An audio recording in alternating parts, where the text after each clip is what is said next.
If you're learning English, you might have come across the term conditionals.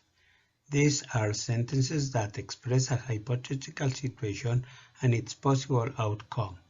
In this reference, we'll focus on the first conditional and understand how to form it, as well as find some sentence examples to help practice. But before, we are going to review two important tenses that are used to form this first conditional sentence. Let's get started.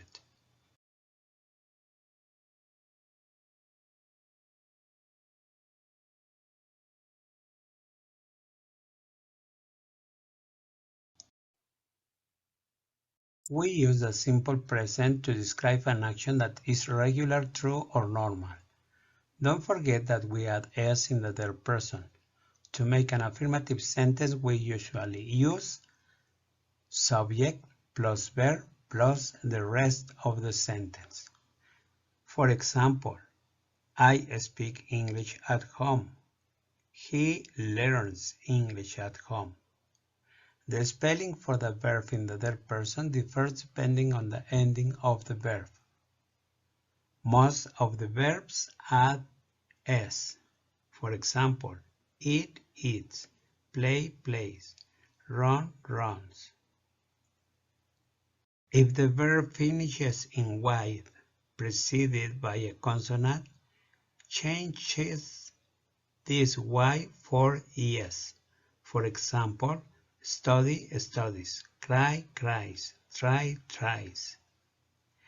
If the verb finishes in sh, ch, so, or x, it adds es. For example, go, goes, miss, misses, mix, misses, wash, washes, watch, watches. To make a negative sentence, we normally use don't or doesn't with all verbs. You will see that we add don't between the subject and the verb. We use don't when the subject is I, you, we, or they. When the subject is he, she, or it, we add doesn't between the subject and the verb to make a negative sentence. Notice that the letter s at the end of the verb in the affirmative sentence in the third person disappears in the negative sentence. There is no difference in meaning, though we normally use contractions in spoken English. The following is the word order to construct a basic negative sentence in English in the present tense using don't or doesn't. Subject plus don't, doesn't, plus simple verb, plus the rest of the sentence. For example, you don't have cereal for breakfast. She doesn't like cereal for breakfast. To make a question, we normally use do or does. It is normally put at the beginning of the question. We use do when the subject is I, you, we, or they. When the subject is he, she, or it, we add does at the beginning to make the affirmative sentence a question. Notice that the letter s at the end of the verb in the affirmative sentence in the third person disappeared in the question too. The following is the word order to construct a basic question using do or does. Do, does, plus subject, plus simple verb, plus the rest of the sentence, plus question mark. Do we need a new bike? Does she want a new bike? In questions that use do or does, it is possible to give short answers to direct questions as follows. Do you like chocolate? Yes, I do. No, I don't. Do I need a pencil? Yes, you do. No, you don't. Do you both like chocolate? Yes, we do. No, we don't. Do they like chocolate? Yes, they do. No, they don't. Does he like chocolate? Yes, he does. No, he doesn't. Does she like chocolate? Yes, she does. No, she doesn't. Does it have 4 wheels? Yes, it does. No, it doesn't.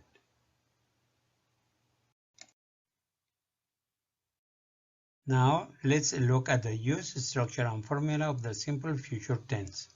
First, remember the use. The simple future tense is used to represent an action that takes place in the future. One fact that you should keep in mind is that a simple future tense action starts and finishes in the future itself. Then take a look at the formula to find out how the simple future tense works. The formula of the simple future tense is as follows. Subject plus auxiliary verb will plus base form of the verb plus the rest of the sentence. Now try analyzing the structure of the simple future tense and how the sentence structure changes when used in the affirmative, negative, and interrogative format. Here are a few points that you have to keep in mind. The affirmative form should always follow this formula. Subject plus auxiliary verb plus base form of the verb plus the rest of the sentence. For example, I will read the newspaper tomorrow. A negative sentence can be identified by the use of not after the auxiliary verb will, as we can see in this table. Subject plus will not or won't plus base form of the verb plus the rest of the sentence. For example, I will not read the newspaper tomorrow, or I won't read the newspaper tomorrow. Interrogative sentences start with auxiliary verb will, followed by the subject and the base form of the main verb. Look at this formula. Will plus subject plus base form of the verb plus the rest of the sentence. For example, will I read the newspaper tomorrow? Yes, I will. No, I won't. Remember that the auxiliary verb will is what mainly indicates that the tense used speaks about a future or an event that is going to happen in the future. Then the first conditional, also known as type 1 if clause, is used to talk about future actions that can only occur providing that a certain condition is fulfilled. It is expressed in the if clause. It is also known as a real conditional because it refers to realistic possibilities. Conjunctions unless and as long as can be used to replace if in conditional clauses. For example, if it rains tomorrow, we will not go to the park. The explanation for this conditional is, there is a real chance of raining tomorrow, but it's not guaranteed.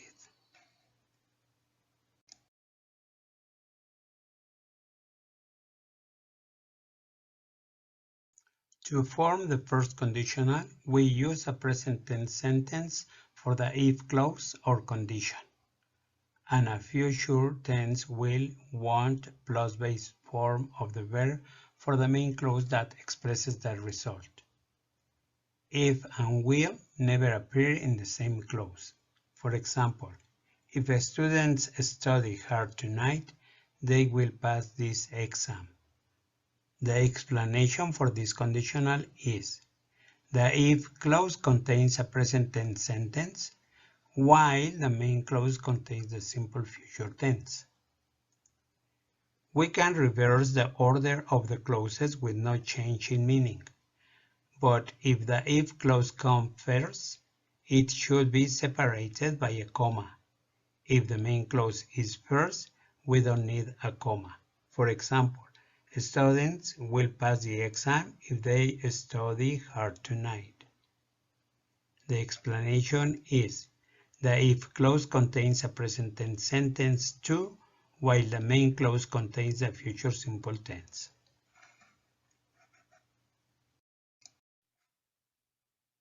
Now let's see the usage of this kind of sentences. Number 1. We can use the first conditional to talk about future consequences. For example, if I take this job, I will not have time for my hobbies. In this sentence, the first clause is used to describe the consequences of accepting a particular job offer. Number 2. We can use the first conditional for warnings and threats.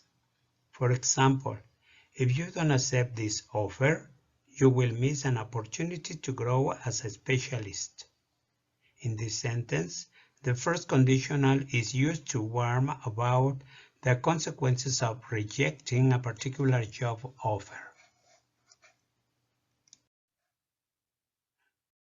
Number 3, we can use the first conditional for negotiations. For example, I will accept the job if you ensure regular workshops and provide more vacation days. In this sentence, the first conditional is used to negotiate the conditions on which a job offer will be accepted. Number 4. We can use the first conditional to talk about superstitions. For example, if you find a penny and pick it up, all day long you'll have good luck. In this sentence, we express an English superstition. For the negative form, you can make either the condition or the result negative, depending on what you want to express. You can choose which part of the sentence to make negative, based on the meaning you want to convey. Look at the following examples. Number 1. Negative condition with positive result. For example, if you don't call me, I'll go out. If he doesn't finish his work, we'll go without him. If they don't arrive on time, the event will start. If she doesn't bake the cake, I'll buy one from the store. Number 2. Positive condition with negative result. For example, if he finishes late, he won't join us for dinner. If she brings her dog, I won't come to the party. If they play loud music, the neighbors won't be happy. If we eat all the cookies, there won't be any left for tomorrow.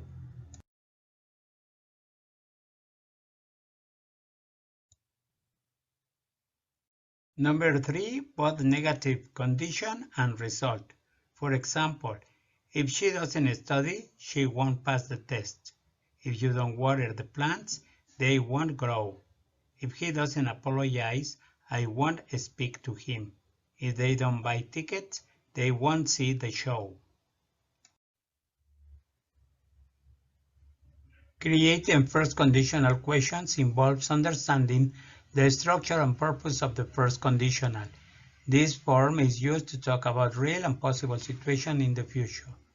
Here's a step-by-step guide on how to make first conditional questions. Start with a real possible situation or condition. Use the present simple tense for this part of the sentence. Begin the question with if, followed by the condition. Think about a probable outcome or action that depends on the condition. This outcome should be in the future.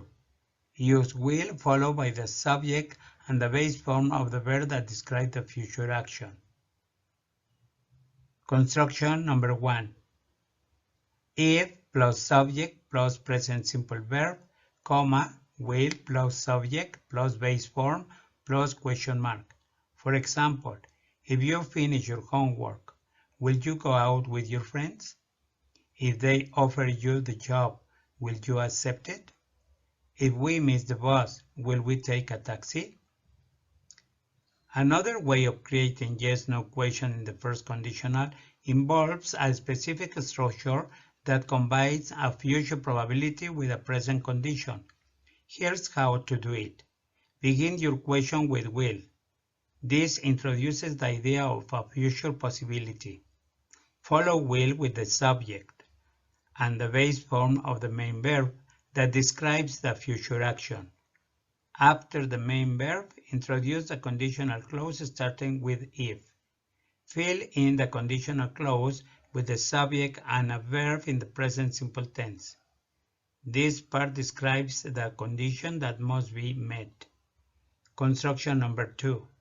Will plus subject plus base form plus if plus subject plus present simple verb plus question mark. For example, will you call me if you arrive early? Will they cancel the meeting if it snows? Will she accept the offer if they increase the salary? Creating WH questions in the first conditional involves incorporating a WH word like what, where, when, why, or how into the structure of a first conditional sentence. These questions are used to ask about specific details regarding a future situation that is considered likely or possible. Here's a guide on how to make them. Start with the appropriate WH word based on the information you want to know: what, where, when, why, or how. After the WH word, use an auxiliary verb like will for future tense, follow with the subject. Insert the base form of the main verb that describes the future action.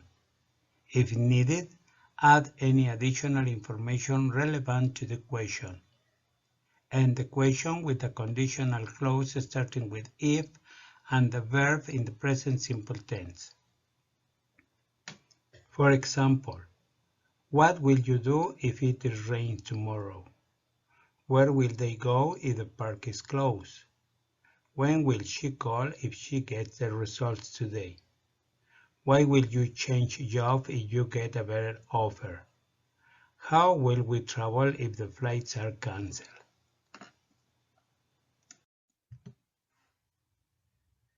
To sum up, the first conditional is a powerful tool for expressing real possibilities and future outcomes. We've explored its use, structure, meaning, and some examples in order to understand how it connects a condition in the present to a likely result in the future. Whether it's planning, predicting, or persuading, mastering, the first conditional empowers us to communicate effectively and bring clarity to our ideas. Thank you all for your attention, and I hope this class has sparked your interest in exploring more ways to use conditional in English.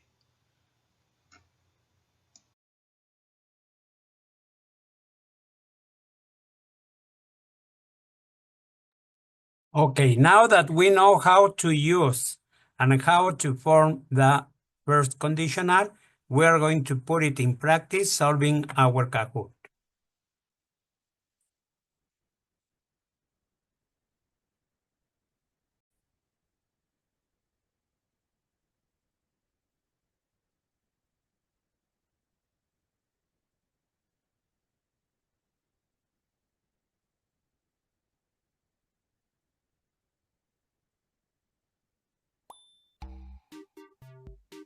Okay, the PIN for the Kahoot is 6359215. Or scan the QR code, please.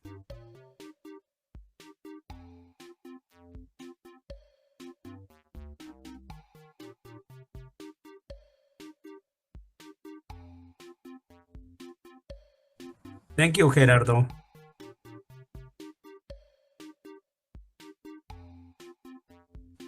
Francisco, welcome. Karen, thank you so much.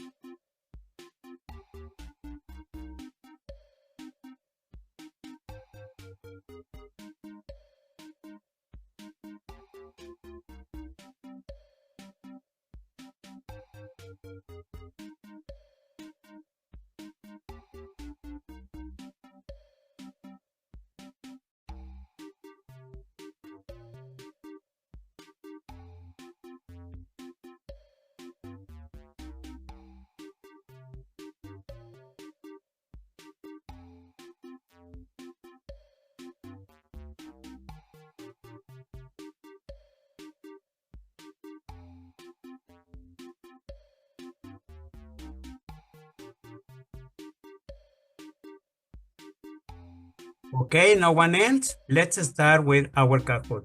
Thank you, all of you.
Okay, for this Kahoot, we have Angel Gonzalez on the first place, Alison Maldonado on the second place, and Javid on the third place. Congrats, all of you.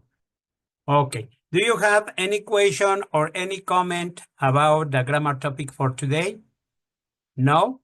Ok. Déjenme hacerles nada más dos comentarios. El primero, recordarles que el 6 de mayo es nuestra fecha límite para la entrega del portafolio de evidencias de la unidad 6 y la realización de los exámenes que tenemos pendientes, que serían la unidad 5 y 6, examen de la unidad 5 y 6 y el examen final. Yo espero que el lunes ya estén habilitados los exámenes para que los puedan empezar a realizar.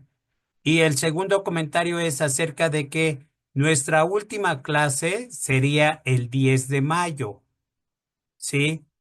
Entonces, la pregunta es, ¿desean ustedes tomar clase el 10 de mayo o no?